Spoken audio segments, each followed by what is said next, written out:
दोस्तों नमस्कार और स्टडी विद ज्ञान प्रकाश में आप सभी का हार्दिक स्वागत है। National council of educational research and training यानी कि NCERT की ओर से एक विज्ञापन जारी किया गया है। तो इसमें कई सारे पद हैं और इसमें ग्रुप ए के भी पद हैं। तो ग्रुप ए के पदों पर तो आवेदन करने के लिए फ़िलहाल विशेष योग्यता की ज़रूरत है, इसको छोड़िए। नेक्स्ट देखिए तो लेवल 2 पर ग्रुप बी में भी कुछ पद हैं, इस पर आप आवेदन कर सकते हैं। जैसे कि जूनियर हिंदी ट्रांसलेटर वगैरह के जो पद हैं इस पर आप आवेदन कर पाएंगे, लेकिन सीटों की संख्या बहुत कम है।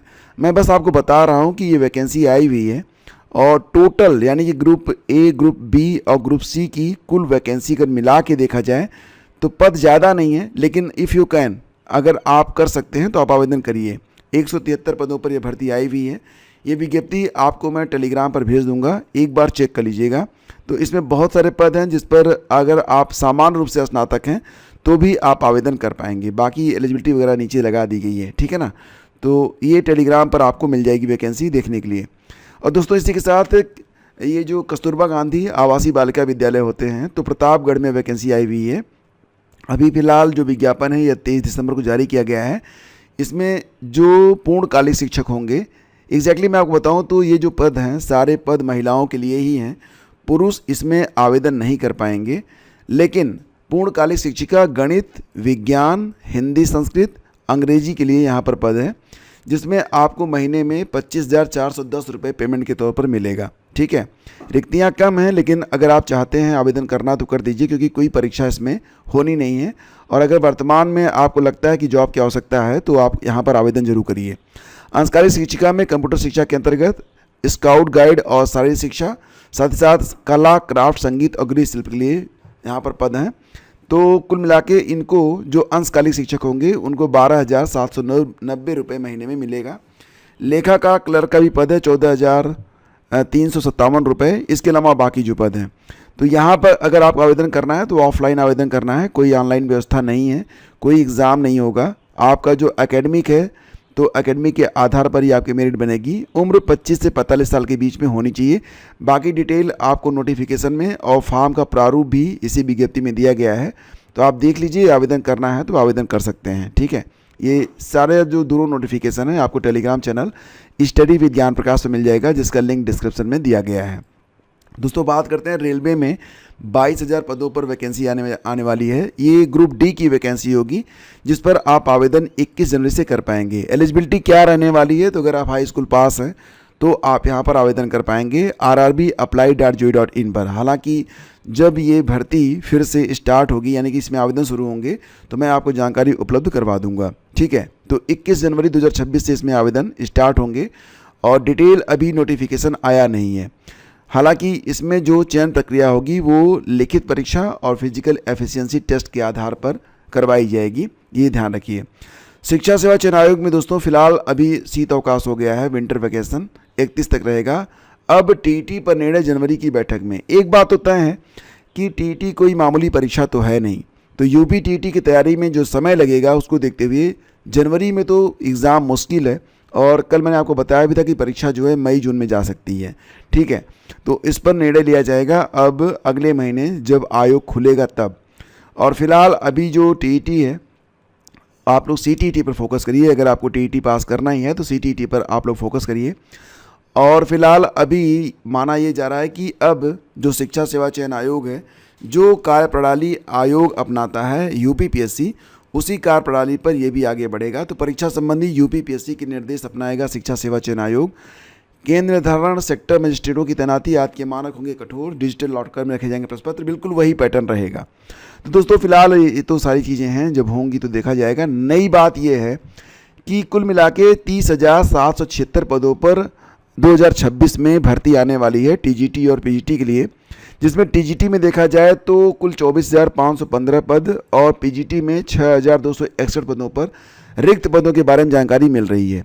तो ये जो वैकेंसी है ये डेफिनेटली आएगी। तो मतलब ये है कि विगत 4 वर्षों में चाहे जो कुछ हुआ हो, 2026 में आपको बहुत सारी भर्तियां मिलने वाली हैं।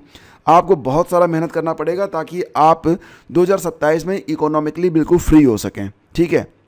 शिक्षा सेवा चयन आयोग के अध्यक्ष पद पर पूर्व डीजीपी प्रशांत कुमार की नियुक्ति के बाद इन पदों पर जल्द नियुक्ति की भी उम्मीद जगी है। तो फिलहाल दोस्तों जो ये पद हैं यहाँ पर आप बिल्कुल जो वर्तमान में पैटर्न है उसी पैटर्न पर आप तैयारी करते रहिए।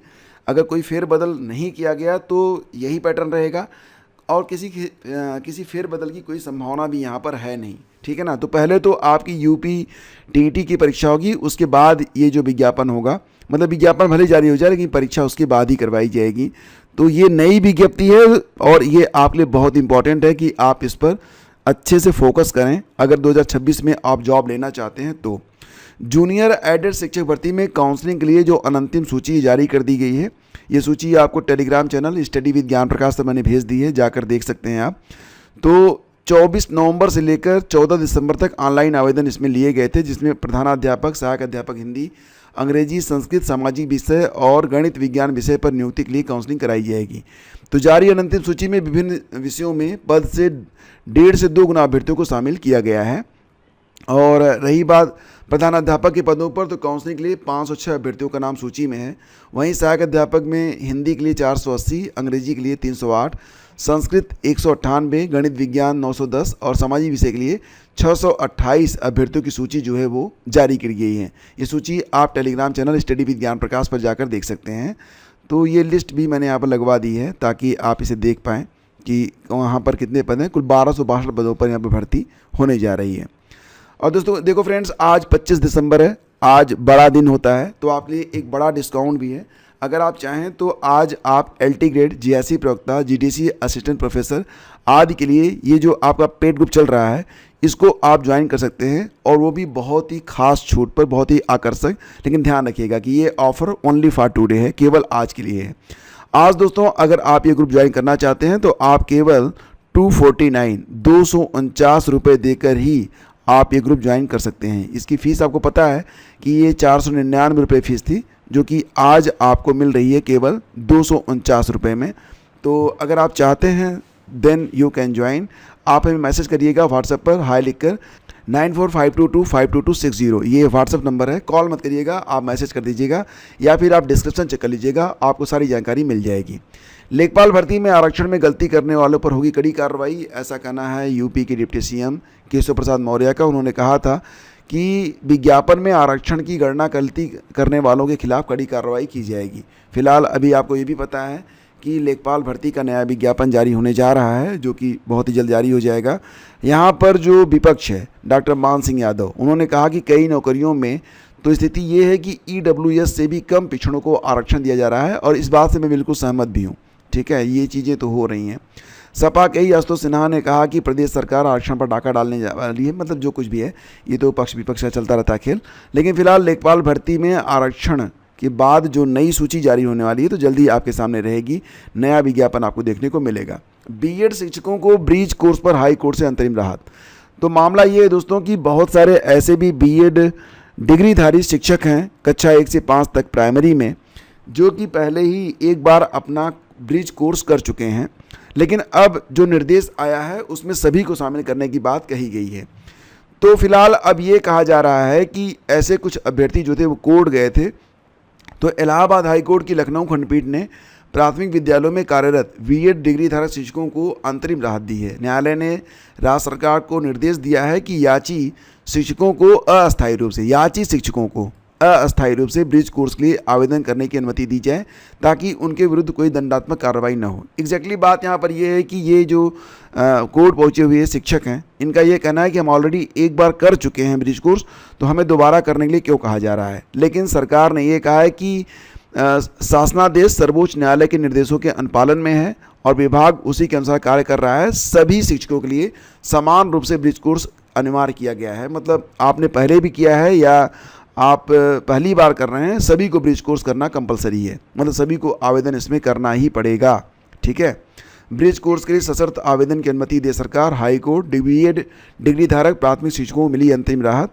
तो ये खबर आज के अखबारों में, लगभग हर अखबार में आज प्रकाशित हुई है। तो फिलहाल ये जो याची हैं, इनकी ओर से दलील ये दी गई थी कि उन्होंने पहले ही NCT की अधिसूचना के अनुसार NIOS से 6 माह का ब्रिज कोर्स पूरा किया है, जिसे वैध योग्यता माना जा रहा है। ऐसे में दोबारा प्रशिक्षण के लिए बाध्य करना अनुचित है। लेकिन मामला वही है कि सरकार कह रही है कि सुप्रीम कोर्ट के निर्देश के मुताबिक है तो आपको करना पड़ेगा। और 18,838 अपात्रों को भेजे 9.52 करोड़, 86.20 लाख साइबर अपराधियों को कर दिए ट्रांसफ़र। प्रधानमंत्री आवास योजना का मामला कैग की रिपोर्ट में हुआ खुलासा। तो पूरी खबर जो है बहुत ही मतलब चौंकाने वाली है। इस प्रकार की गलतियां कैसे हो रही हैं, फिलहाल अब इसकी जांच की जा रही है। और दोस्तों, अब पंचायत सहायकों की नियुक्ति में नहीं चलेगा भाई भतीजावाद। तो मतलब पहले क्या था कि पूर्व में संबंधियों को लेकर जो गाइडलाइन थी उसमें भाई को भी अब इंक्लूड कर लिया गया है। तो ये सारी जानकारी है। और अगर आप जुड़ना चाहते हैं हमारे पेड बैच से तो आप इस मैसेज को एक बार देख लीजिए और आप हमें मैसेज कर सकते हैं किस नंबर पर, 9452252260 पर। आज आपके लिए जो खास ऑफ़र है वो ओनली 249 है, ठीक है ना। और आप डिस्क्रिप्शन में जो लिंक है उस पर क्लिक करके इस ऑफ़र का लाभ उठा सकते हैं। धन्यवाद।